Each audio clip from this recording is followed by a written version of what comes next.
But listen, when we're in the White House, the only thing these kids are going to be bringing back is homework, not cocaine. So don't worry about that.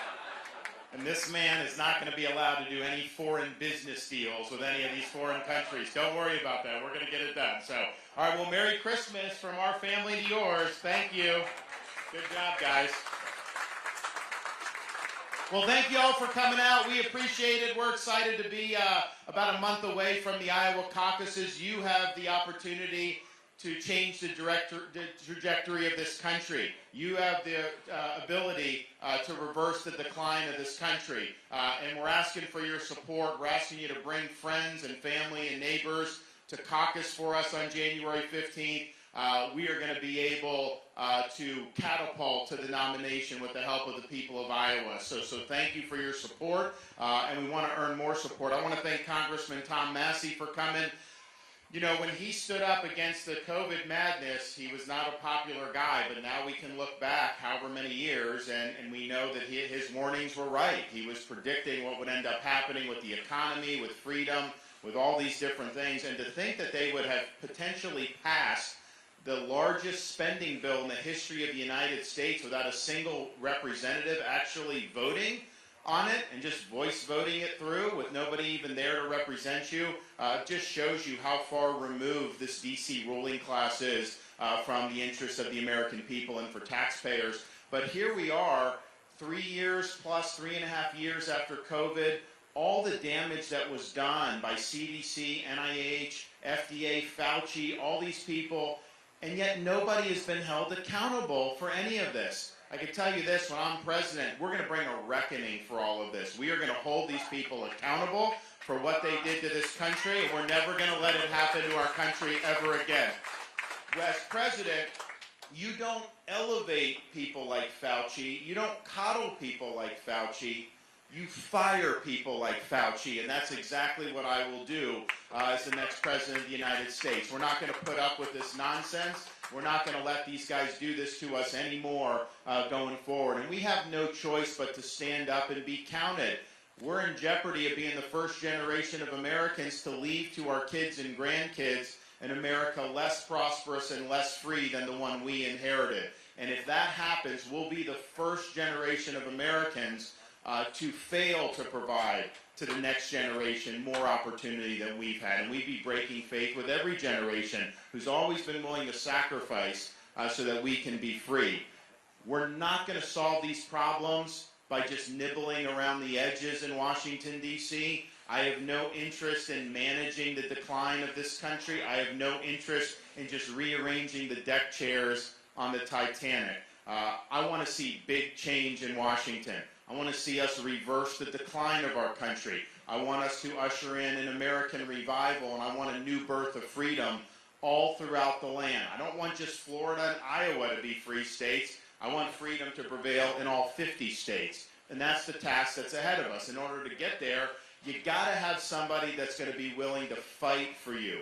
We have so many of these Republicans, whenever they face a little heat, when the media gets mad at them, when the Democrats come, they fold. They don't stand and fight for what they campaign on. In Florida, I always stood and fought for people, even when it wasn't easy. Yes, during COVID, as Thomas said, having kids in school at the time was viewed as like something that was so crazy and reckless. I was taking a lot of incoming. Your governor here, Governor Reynolds, took a lot of incoming for making sure the schools were open. I had Fauci attacking me. I had the media attacking me and all this stuff. But you know, a leader is supposed to put the best interests of the people that he serves ahead of his own political high. I didn't know how it was going to work out for me, but I knew my job was to be a leader and to fight for the people that didn't have a voice. So we did that, and the result is, you know, the state of Florida has never done better as a result of what we've done. And that's the thing, when you fight for people, they respond. And they know that you have, when you show you're willing to fight for them, they're going to have your back going forward. We also fought back with what they were trying to do to our kids in school. We should not have sexualized curriculum in elementary school. We should not be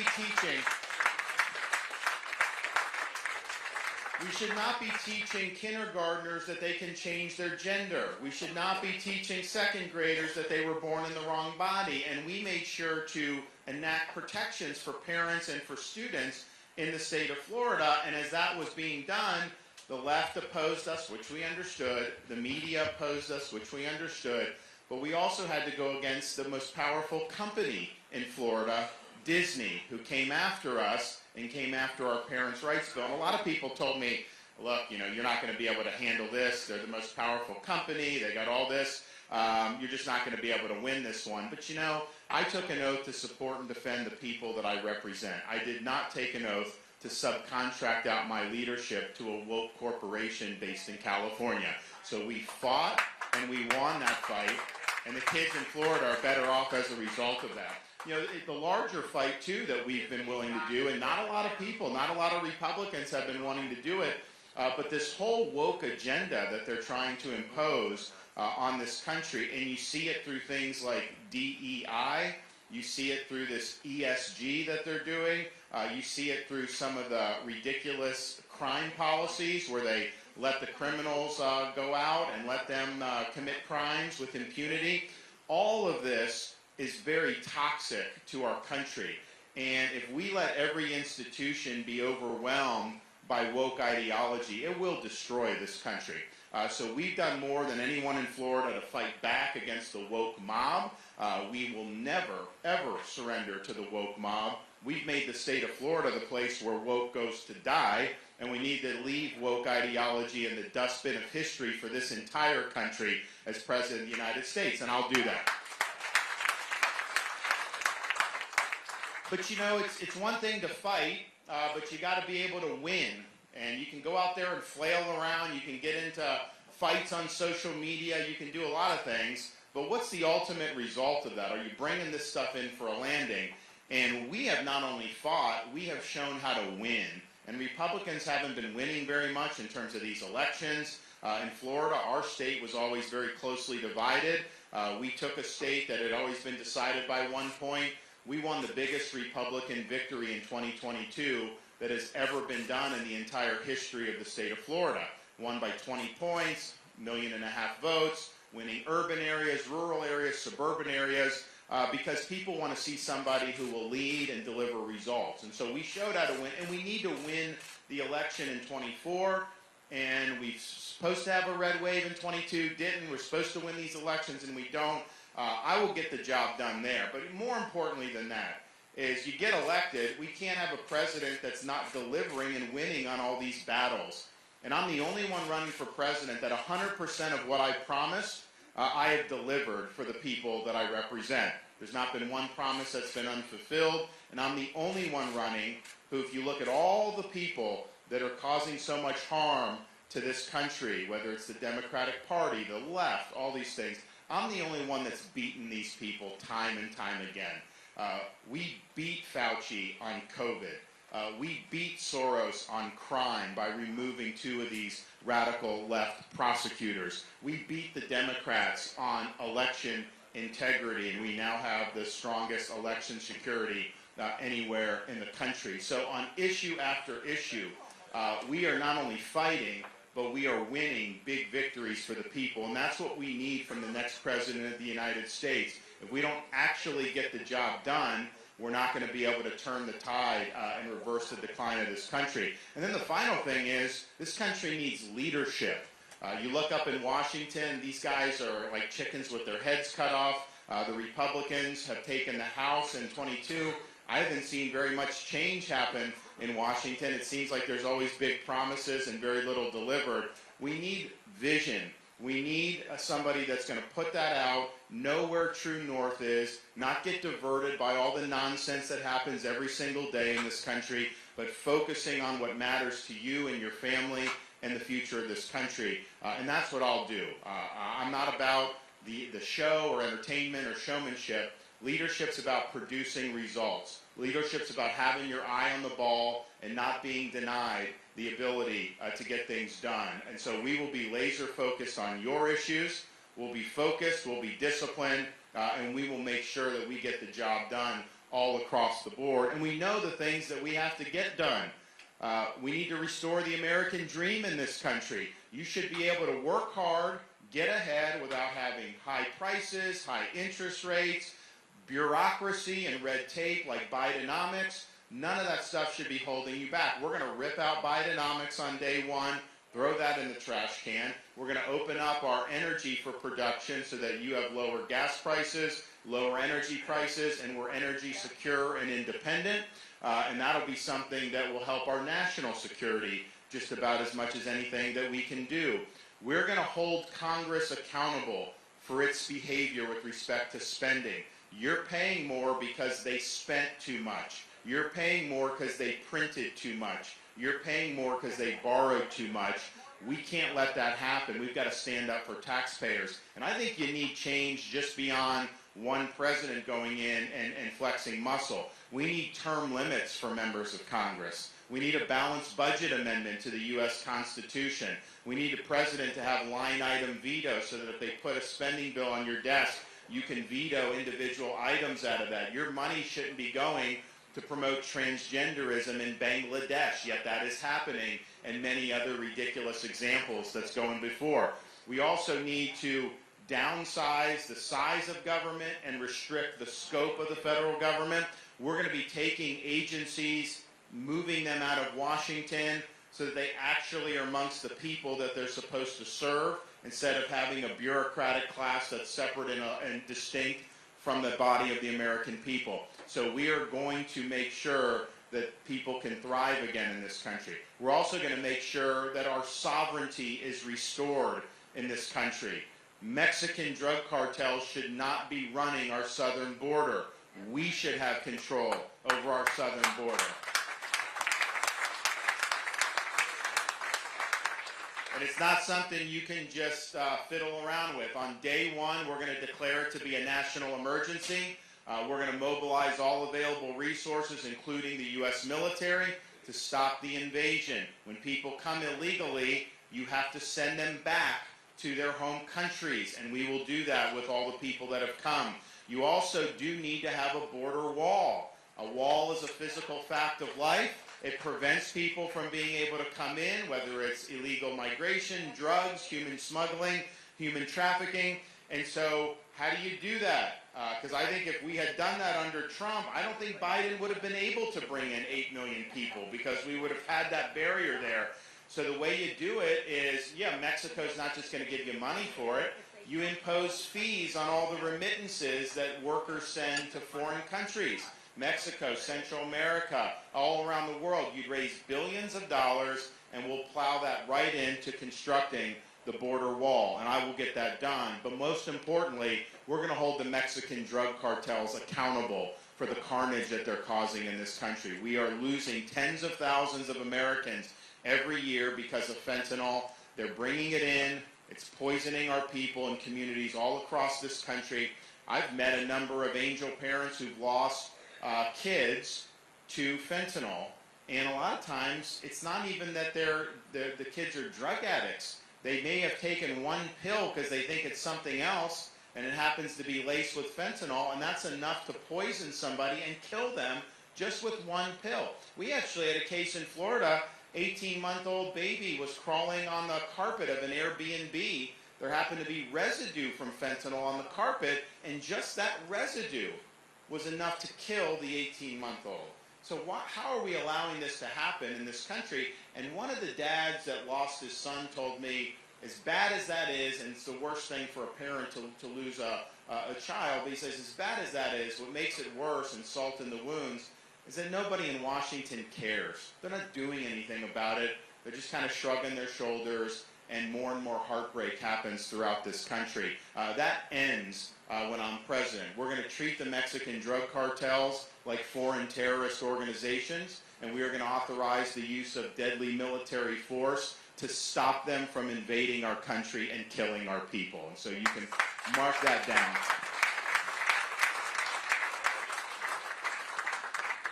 I'm the only veteran that's running for president, and I'll be the first veteran who served in a foreign war since 1988 to get elected president in 2024. So I understand a lot about the military, and I understand that we need to really revitalize our military. You have morale is very low. You have an emphasis on social and political things like DEI and woke ideology and social experimentation. That has caused morale to go down. That has caused recruiting to plummet. And on day one as Commander-in-Chief, I'm ripping out all the political nonsense. I'm ripping out all the woke. We're going to restore the military to its proper function. Mission first. Mission first. And part of that, when you get rid of all the political agenda, military promotions need to be based on merit. They cannot be based on other things. It kills morale if you're promoting people for any other reason other than merit. And so we're going to make sure it's merit above all else. You're going to see recruiting increase. You're going to see morale go up. And we have to do that to be able to even think about strengthening our capacity to project power against China or anything else. And we will do that. We will rebuild our military deterrent. We'll make sure that we deny China's ability to realize their ambitions in the Indo-Pacific. We have to ensure that the 21st century is not a Chinese century, but is an American century. And we will get that job done, and we'll make sure that we defend. And yes, part of that is the hard military power, 100%.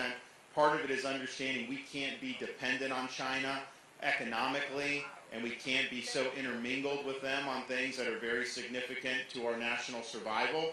And then we also have to look at their influence here in the United States. I ban China from buying land in the state of Florida. They should not be buying farmland. They should not be buying land in the military. We need to do that all across this country. We also need to ensure that our school system, K-12 higher education, is focused on educating kids, not indoctrinating students. And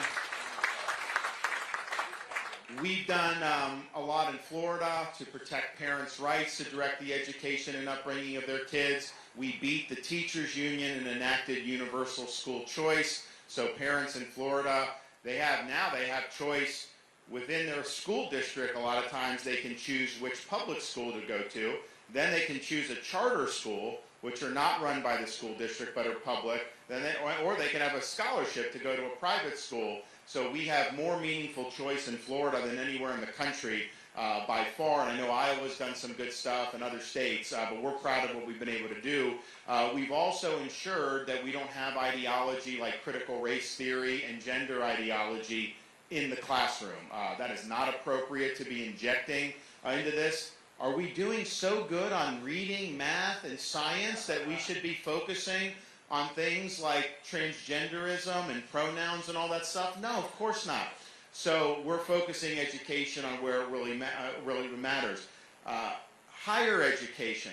You look at what's going on with these universities at places like Harvard and Penn, all the anti-Semitism that you're seeing come up, how they're basically, with their endowments, they're basically hedge funds with indoctrination centers attached to the hedge fund because they're making so much money with the endowments and the education quality has really gone down. That is not the purpose of higher education. It's not about imposing an agenda on the students. It's about the pursuit of truth. It's about ensuring academic rigor and integrity. And it's about preparing students to be citizens of our republic. And so if you have, for example, these foreign students that are at places protesting in favor of Hamas, you have no right to be here as a foreign student. It is a privilege for you to be here as a foreign student. And if you're going to choose to utilize that privilege by protesting in favor of terrorists who massacred innocent people in Israel, well, I'm canceling your visa and I'm sending you home. We'll put Americans in those seats. We also have, so in Florida, we've taken action. In Florida now, all tenured professors must undergo review every 5 years and can be let go for poor performance. Your job is not to try to impose an agenda on the students. Your job is to actually do good academics. And so I think that, and it's funny, the media will complain and they'll say, professors are leaving Florida, the state of Florida, because they're being siphoned out with this law. And I'm just thinking to myself, well, wait a minute. If Marxist professors are leaving Florida, that is not bad for Florida. That is good for Florida. And so we have to get real here. But we're going to be willing to reform the accreditation process, which impacts how universities do these things. So now they'll say you don't get accredited unless you do this DE&I. So the DE&I is basically discrimination. They say it's diversity, equity, and inclusion, but if you look at how it really is practiced, DEI is discrimination, exclusion, and indoctrination. And that has no place in our public institutions. They're divvying people up based on skin color and ethnicity and all these different things, and they're treating people differently on that basis. And they say, well, we're trying to combat discrimination. Listen, the way to stop discrimination on the basis of race or ethnicity is to stop discriminating on the basis of race or ethnicity. Don't say that you're just going to discriminate against people you don't like and somehow that's okay because you don't like Asian Americans or you don't like white Americans, and that's all DEI has been. In Florida, we eliminated it from our public universities, and I know Iowa has recently followed suit, but we have to get rid of the rot that is developed in higher education. And part of it is, we got to be honest with students, and we do this in Florida, we're very proud of it. You do not need to go to a 4-year brick and Ivy university to be successful. It's one way you can be, and we want to have good universities, we want to have options, but you're talking about going to vocational, trade schools, all these things. People are doing fantastic with, guess what? No debt coming out of that. Some of these other students, because my generation said you got to get the degree, otherwise you can't be successful. So you had students go $100,000 in debt, get a degree in zombie studies, and end up in a job they could have had at a high school anyways. Well, that's not a great path to be able to go. And I think it's also important, like with these student loans. If somebody is like a truck driver, they should not have to pay back the student loan for somebody that got a degree in gender studies. Should not go to the taxpayer to have to pay back those loans for the people. But what we're going to do is, we're not going to make the taxpayer liable, but we're going to make the universities liable for the student loans. And so if you have a university come taking loans out, you better hope that they're getting in a good course of study where they're going to be productive, because if they default on it, we're taking it out of your endowment. And we're taking it out of your thing. And you're not going to be able to just continue to grow the administrative staff, which is what they've done over many, many decades, and that's why tuition has gone up. Not in Florida. We've not let them raise tuition. So our in-state tuition is about $6,400, which is, I think, one of the lowest, if not the lowest, in the United States of America. So we're going to get after education in a really big way. It's a really important issue. And look, I have young kids. You saw I'm sensitive to all these issues as a dad. But it's more than just that. We're not going to succeed as a country unless we get education in better shape than what it's been in the last 20 years. And some of the problems we're dealing with now is a fruit of some of the problems we've had in education over these many, many years. So we're going to change that. It's going to be really, really good. The other thing we're going to do is make sure that this country is dedicated to law and order. I don't care whether you live in a red state or a blue city. Criminals are going to be held accountable for their crimes. We're not going to let the inmates run the asylum. We're not going to let these radical district attorneys refuse to enforce the law and put their own people at risk.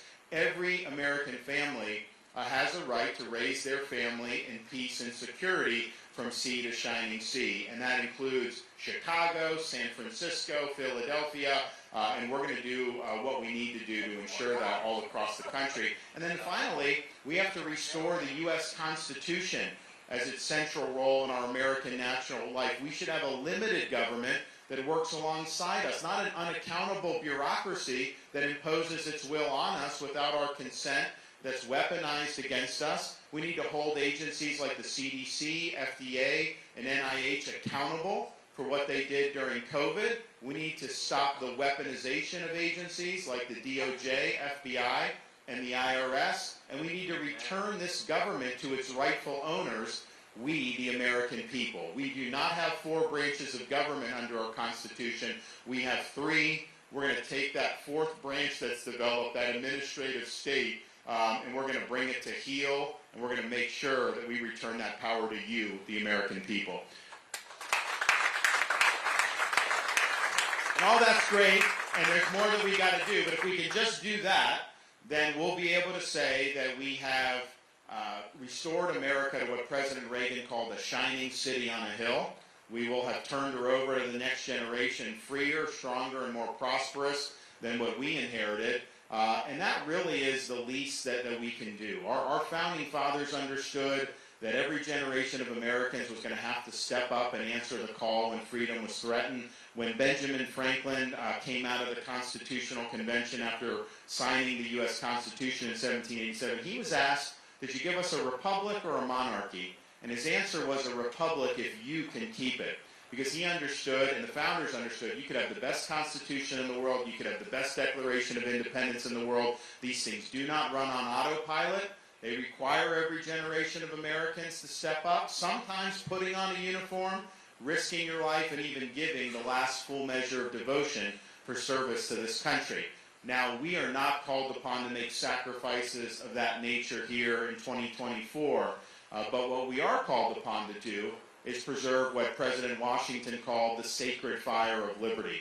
This is a fire that burned in Independence Hall in 1776 when 56 men pledged their lives, their fortunes, and their sacred honor to establish a new nation conceived in liberty. It's a fire that burned at a cemetery in Gettysburg, Pennsylvania, when our nation's first Republican president pledged our nation to a new birth of freedom. It's a fire that burned in the beaches of Normandy when a merry band of brothers stormed the shores, defeated the Nazis, and preserved liberty throughout the land.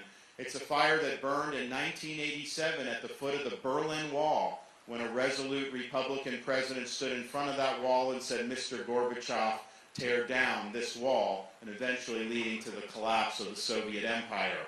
This is our responsibility, to carry that torch and to preserve the sacred fire of liberty. It's not a responsibility I shy away from. It's a responsibility I welcome. We owe a debt of gratitude to people who have come before us and who have sacrificed to step up and get this right in 2024. I will get the job done as your nominee. We'll win across the board just like we did in Florida. As a leader, I'll always conduct myself in a way that you can be proud of. And as your president, I promise you this, I will not let you down. Let's go get it done. Thank you all. God bless. Happy to take some questions. All righty. Anybody got any questions? Yes.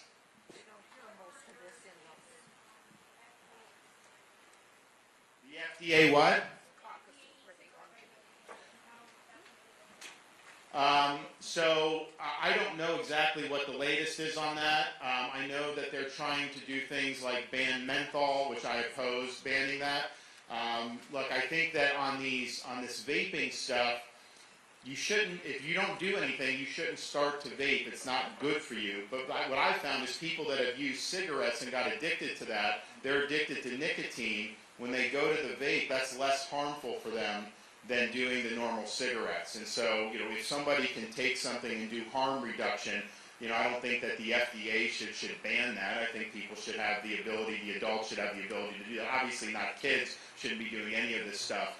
But when they want to ban menthol cigarettes, all that's going to do is create a black market. You're going to have big time problems. And so, yeah. And also it's just like, okay, Congress could pass a law banning menthol. I wouldn't support that. But bureaucracies don't have the right to just unilaterally ban things without your elected representatives weighing in. And this is part of the problem with the administrative state and the fourth branch of government.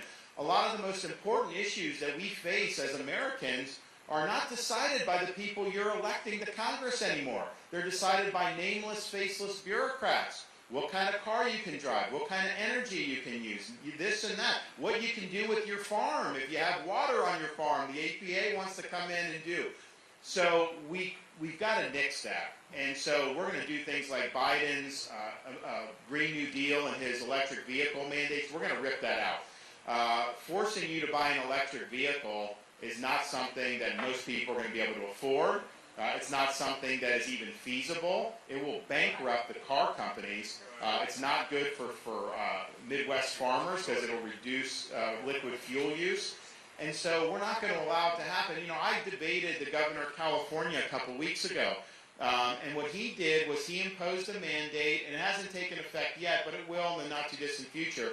No new cars can be sold in California unless they're electric, which is bad. But then, 2 days later, the state put out a notice, all owners of electric vehicles, please do not plug in your electric vehicle. We do not have enough capacity on the electric grid. Well, how are you going to handle another 10 or 20 million?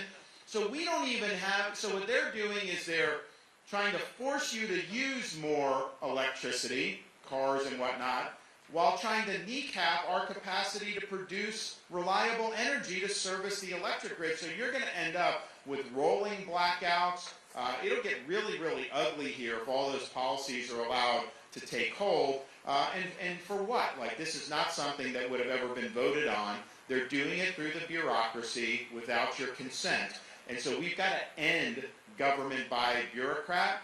Nobody's elected these bureaucrats to do any of this stuff. If you want to do these policies, I oppose them, but you should put that up for a vote, and then you can hold your representatives accountable for voting this way. So we're going to change the way business is done in Washington. Yes? Yes, so I have two kind of long questions here. But, the first one is this. As of right now, it seems like for this country, I should say this country, I should say certain individuals are pushing for war. I would say that Nikki Haley, Lindsey Graham, the Biden administration, they're talking about war with China. We've got to have war, or possibly war with Russia, prepare for it, Iran, the Arab countries. You have people like the lobbyists, the AIPAC, the Israeli lobbyists, the AIPAC, the contractors, you know, whether it be defense contractors, whatever, that, you know, where there's money to be made. So I guess my first question is how are you going to go against the lobbyists pushing, because there is things to be made based off whether it be contract, defense contracts, contracts to rebuild nations like Ukraine, if they were to win the war. These Israeli lobbyists, the AIPAC, their agenda as far as making Gaza inhabitable. I guess my question as far as that first one, you know. Well, I know, I can take. So basically, look, as Commander-in-Chief, my responsibility is going to be to pursue policies that will protect you, your family, and this nation's security. And there's not going to be any other thing that goes into that in terms of you know, any of these influences. So, for example, like, I don't want to see us dragged into a war against Russia, and I know some of those people you mentioned, I think, would want to see that done. I think that would be bad for this country.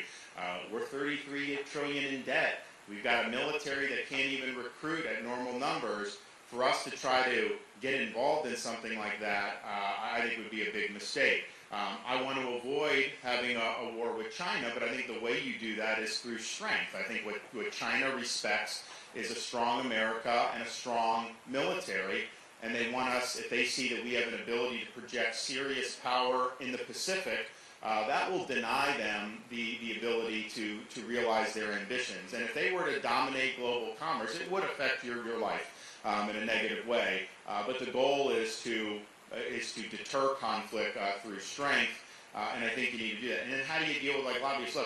Look in Florida.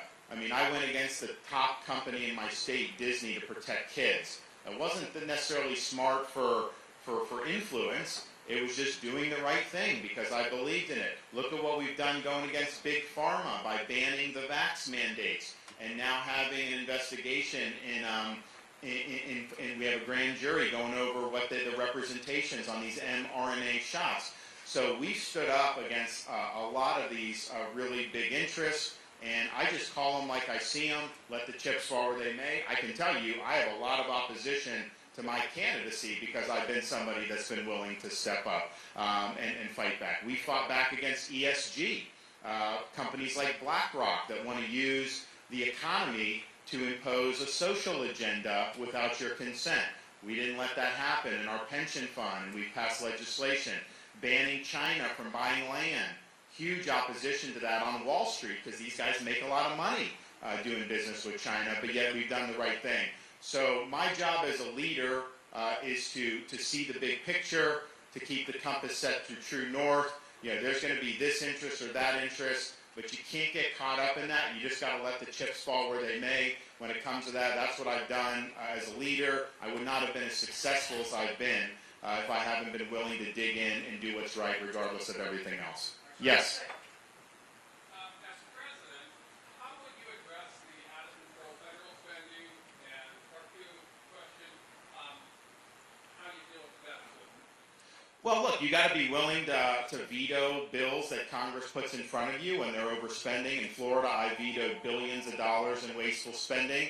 And since I've been governor, we've paid down 25% of Florida's total debt that has accumulated throughout its entire existence. So it can be done. I do think you need structural changes to make sure that we're not in this predicament every 5 to 10 years.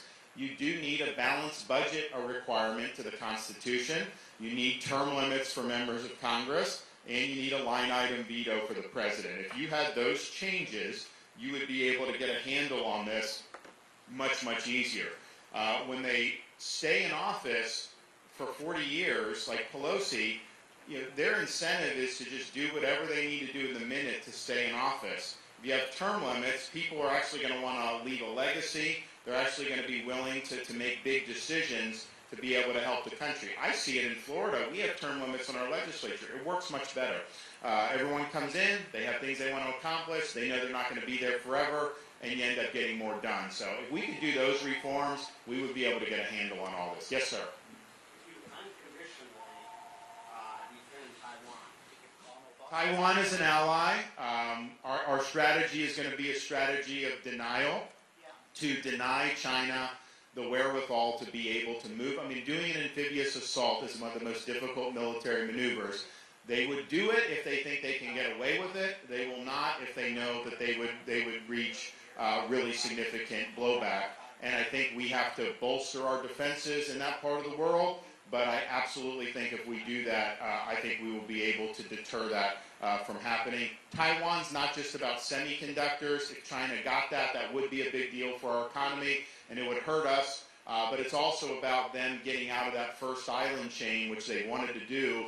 That's how they dominate global commerce. And when they do that, they are going to condition access to these markets on bowing down to their authoritarian vision. And so it would impact every American family in a really, really bad way. So it's important.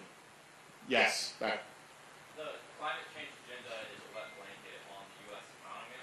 Is there any ability to reverse the potential for the billions and billions of dollars allocated in the Inflation Reduction Act to solar panel investment, tax credits, to carbon capture tax credits? Is there any way to reverse? Well, my view is we should just reverse the entire Green New Deal that Biden has done. I don't think it's good policy. I think it's hugely costly. I mean, you're talking about, over 10 years, you're talking about between $1 and $2 trillion that they're putting into this, which if we didn't do that, you'd be able to reduce the deficit, make sure the tax rates don't go up. You could do the naval buildup that we need for China. You can do school choice. I mean, you could do so much stuff. So, yeah, I think it's all been a mistake. First of all, it's not going to work. Even if you accept the premise, it doesn't work. What has reduced carbon emissions more than anything else? Natural gas. It's a fossil fuel. They don't like it because they don't like fossil fuels. But the reality is, if you look globally, the developing world is going to utilize energy because they have to. They're going to do coal, most likely. If we exported our natural gas to some of them, that would be a huge reduction in the carbon emissions. But the left doesn't want to do that because ideologically they just oppose it. They oppose nuclear power as well. So they think that you're going to be able to get by on quote, green technology. But I can tell you, in our lifetimes, we will never be able to power society without a primary reliance on fossil fuels. That's just the reality. And when Biden says we're not going to do any more oil or something in, 10 years, he says, that would plunge this country into a depression if he shut off production like he said. So I think we need to reverse. I think that what's best for the economy and what's best for the environment is to utilize the resources that we have. Because the thing is when they do these green mandates, people do need to get energy from somewhere. So they end up getting it from foreign countries, and we do it way cleaner here than they do it. Look, at the end of the day, this is about control. They're using that as a pretext to exert more control over society and over the economy and over your freedom. And so that stops on January 20th, 2025 when I become president. Yes.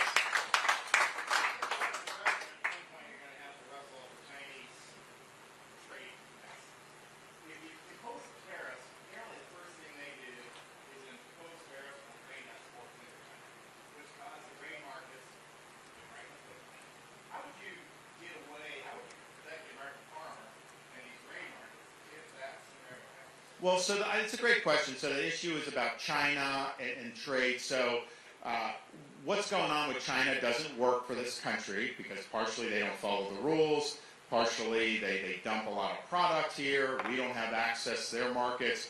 Key things have migrated to China, which the people that pursued this relationship 20, 30 years ago said would not happen. So we're now in a situation where medical, military, key things that you need for a country is we're relying on China for that, and that's not healthy. So you got to target the things that we want to have back in the United States, and you have to have incentives for that to be economical to be done in the United States, and that's regulatory, tax, a variety of different things. And yes, people are focusing on the semiconductors given the Taiwan situation, but I can tell you during COVID, 100% of the medical supplies came from China. 100%. You could not get it in the United States. You could not get it. And so literally China, they had huge control over that, and that's not healthy. So I think if you're strategic about it, I think if you're methodical about it, I think you can do it. I think to just do massive types of taxes on China would lead to that. And I think you got to be a little bit more focused in terms of what you're looking at. We did not have this type of economic relationship with the Soviet Union during the Cold War. It's put us in a vulnerable situation, but I think it's going to be something that is going to be, methodical, targeted, and it's going to require some statesmanship. But we'll do that, and we'll make sure that we get the job done. But we're going to have to work with, a lot of folks here. We'll have to work with allies because we need them to also take similar actions. But I think it's important. I don't see any way around doing it, given the geopolitical realities that we're facing. Yes, sir. Will you pardon Biden? Hunter or Joe? Seriously, Ford did, and Joe has done so much more than what Nixon did. I mean, the guy. No, I wouldn't pardon him. I think first of all, Hunter. They're doing this now, this new case. I'm very skeptical of this. I think this is kabuki theater because bringing charges now, it's not going to go to trial by the election, and I think Joe's just going to pardon Hunter after next November. So I don't think this is actually holding Hunter accountable. But I also know that if he wasn't connected to the D.C. elite, he would have been prosecuted long ago. And he's not being prosecuted for the corruption. Yes, I get some of this stuff is criminal, but the core thing is the corruption. That is really, and they don't really want to go there. So no, I think Joe is going to pardon him. I would not pardon either of them, but I do think Joe would do it. Yes, sir.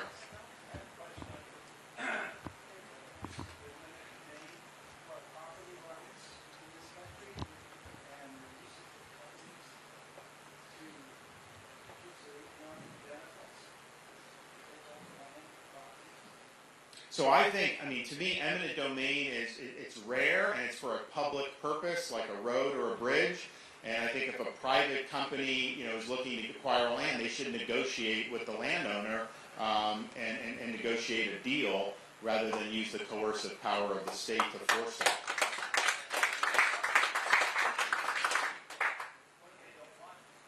Well, I think that's what the law should channel. It should channel negotiations and it should channel offer, and people can do that. But there was a Supreme Court case, Kelo versus City of New London, where there was a woman who had a home in Connecticut, and they wanted to take the property, because they could redevelop the area and they would increase the tax revenue, and it was a private development. And she said that's not an appropriate use of eminent domain. It went all the way up to the Supreme Court, and the Supreme Court wrongly ruled against her. And that's always been a case that conservatives have pointed to and said that that needs to be addressed, because it's not just a public purpose is things that the public will benefit from, bridges, roads, right-of-way, things like that. To just do a development that's a little bit more lucrative than whatever was there, that does not satisfy the Fifth Amendment in terms of the takings clause. Yes, sir. Last couple of years here in Fort Dodge, we have seen an increase in mental health and homelessness. What can we do locally, along with the federal government, to address that issue? Well, I think it's a great question. There's a couple things. So I think a lot of this is going to be local and state, but I think the federal government on a couple things. One, on veterans, and we have 22 veterans committing suicide a day. I think the federal government's done an abysmal job of providing mental health resources to people suffering from things like post-traumatic stress. We're going to do something like we do in Florida, where we understand bureaucracies are not going to solve problems, right? So a veteran goes into the VA, we're going to do like we did in Florida. My wife has done a program called Hope Florida, where we'll have something called a portal. So they will have certain needs, and maybe the VA can solve it, but what will happen is that portal will allow charities, veterans groups, businesses, individuals who want to help in their community, veterans, and so it's like a veteran has struggling with post-traumatic stress, that goes out. You'll go to a veterans group that does things like train service dogs to help veterans with post-traumatic. They will come into action, do it, and so it's basically using government to create linkages to all the resources that are out there, because certainly with veterans, there's resources out there. People want to be helpful, and sometimes it's things where you need actually something that could help with mental health, like the service dog. I'm not a big fan of the drugs. I don't think that's worked very much, and there's other things people have done. But it may be something as much as a veteran's having a hard time, and you have volunteers who are plugged into the portal. They get that, and like, you know what? That guy lives right down the street from me. I'm going to go take the guy to lunch and just let him know that I care about you and I appreciate your service. So I think utilizing the community as a whole, rather than focusing on the bureaucracy, is going to give us much better outcomes. And it doesn't mean the VA can't provide services. It's such a big bureaucracy. The idea we're going to get it to work great, I don't think that's the way bureaucracies function. And then the other thing the federal government's done over many decades is they've really pushed away from having anybody be institutionalized. And look, I'm not saying everyone should be, but if you go back 50, 60 years and look at the number of people that were in institutional settings versus now, it's dropped dramatically. And you almost see the inverse of things like homelessness and crime on the streets as a result. So I think if you're like in San Francisco and some of these, but you see some of these people that are homeless walking around, the liberal view is, oh, well, we just need to put them in housing, and then no, it's not an economic problem. It's more of a drug and mental health and behavioral problem. In fact, they do things out in California, and this just shows you how crazy this is. I know a guy that does student housing. He builds student housing. So he built this apartment complex in Berkeley, California, and it was real nice. They were real proud of it. They open it up, and he starts getting calls from parents of the students, and they're outraged at the property.